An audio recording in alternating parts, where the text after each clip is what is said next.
Hello friends, welcome to Sandhya's kitchen.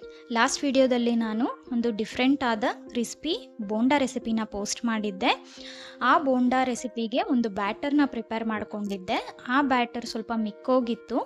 So ಆ ಮಿಕ್ಕೋಗಿರೋ ಬ್ಯಾಟರಲ್ಲಿ ಯಾಕೆ ದೋಸೆ ಹಾಕಬಾರ್ದು ಅಂತ ನನಗೊಂದು ಐಡಿಯಾ ಬಂತು. ಅದರಿಂದ ಈ ವಿಡಿಯೋನ ಮಾಡಿದೆ. ಯಾರೆಲ್ಲ ಬೋಂಡಾ ರೆಸಿಪಿ ನೋಡಿಲ್ವೋ ನಾನು ಲಿಂಕ್ನ ಡಿಸ್ಕ್ರಿಪ್ಷನ್ ಬಾಕ್ಸಲ್ಲಿ ಕೊಟ್ಟಿರ್ತೀನಿ. ಫಸ್ಟ್ ಆ ವಿಡಿಯೋ ನೋಡಿದ್ರೆ ನಿಮಗೆ ಈ ಬ್ಯಾಟರ್ ಹೇಗೆ ಮಾಡೋದು ಅಂತ ಗೊತ್ತಾಗುತ್ತೆ. ಸೊ ಈ ಉಳಿದಿರೋ ಬ್ಯಾಟರಲ್ಲಿ ದೋಸೆ ಮಾಡ್ಕೊಳ್ಳೋಕ್ಕೆ ಎಷ್ಟು ನೀರು ಬೇಕಾಗುತ್ತೋ ಆ ಕನ್ಸಿಸ್ಟೆನ್ಸಿಯಲ್ಲಿ ನೀರು ಹಾಕ್ಕೊಂಡು ಈ ಬ್ಯಾಟರ್ನ ಚೆನ್ನಾಗಿ ಮಿಕ್ಸ್ ಮಾಡ್ಕೊಂಡಿದ್ದೀನಿ.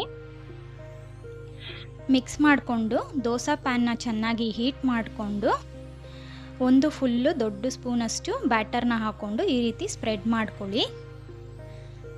ಇವಾಗ 1 ಟೀ ಸ್ಪೂನ್ ಆಯಿಲ್ ಹಾಕ್ಕೊಂಡು ಹೈ ಫ್ಲೇಮಲ್ಲಿ ರೋಸ್ಟ್ ಮಾಡ್ಕೊಬೇಕು, ಗೋಲ್ಡನ್ ಕಲರ್ ಆಗೋವರೆಗೂ.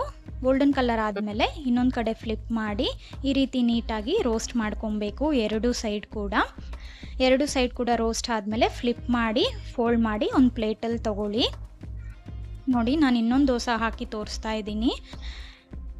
ನೋಡಿ, ದೋಸೆ ಬ್ಯಾಟರ್ನ ಹಾಕಿ ಸ್ಪ್ರೆಡ್ ಮಾಡಿಕೊಂಡು 1 ಟೀ ಸ್ಪೂನ್ ಆಯಿಲ್ ಹಾಕಿ ಗೋಲ್ಡನ್ ಕಲರ್ ಆಗಿ ರೋಸ್ಟ್ ಆದಮೇಲೆ ಫ್ಲಿಪ್ ಮಾಡಿ ಇನ್ನೊಂದು ಕಡೆ ಕೂಡ ರೋಸ್ಟ್ ಮಾಡಿಕೊಂಡು ಒಂದು ಪ್ಲೇಟಲ್ಲಿ ತೊಗೊಳ್ಳಿ. ಈ ದೋಸೆ ತುಂಬಾ ಕ್ರಿಸ್ಪಿಯಾಗಿ ಇರುತ್ತೆ.